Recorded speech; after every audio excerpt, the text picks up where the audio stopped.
Sir আসসালামু আলাইকুম sir. জি, স্নাতক। স্যার ওই একটা বিষয় একটু স্যার জানাই রাখি আপনাকে। মাননীয় প্রধানমন্ত্রী এখন একটা বিষয় আপনাকে জানাইতে বলছেন স্যার। সেটা হলো স্যার ওই সালখায় যেসব বিএনপি জামাতের নেতা আছে এগুলোকে অ্যারেস্ট করে ফেলা যেভাবেই হোক, কিছু অ্যাকশন এখনই ওই ওদের বাড়ি আমি এখনই নিচ্ছি।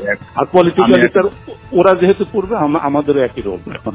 ওকে, ঠিক আছে। ফ্রম ইওর ইন্টেলিজেন্স সোর্স যে এরপরে যদি কোনো AC land office, UNO office, থানা বা এই জাতীয় কোনো আক্রমণ হয় তাহলে বিএনপি জামাত এবং হেফাজতের ওই নেতাদের বাড়িতে আক্রমণ হবে। যে সকল ভূমি অফিসে জমির রেজিস্ট্রি দলিলপত্র যেগুলা এই হেফাজত জামাত নষ্ট করবে, একইভাবে তারা কিন্তু ওই তাদের জমি জমা আর পাবে না, জমি জমার হিসাব দলিলপত্র তারা পাবে না বা রেকর্ডপত্র আমরা আর দেবো না। পলিটিক্যালি লোকালি রিয়েক্ট করা, মানে আমাদের ভাঙলে তাদেরও ভাঙবে।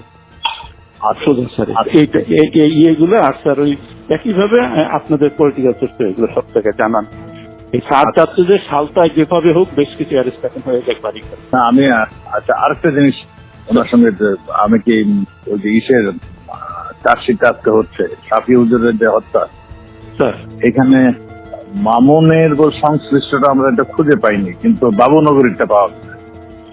ওনাকে একটু জানাই দিন, তাহলে আমরা চার্জশিটটা রেডি করি।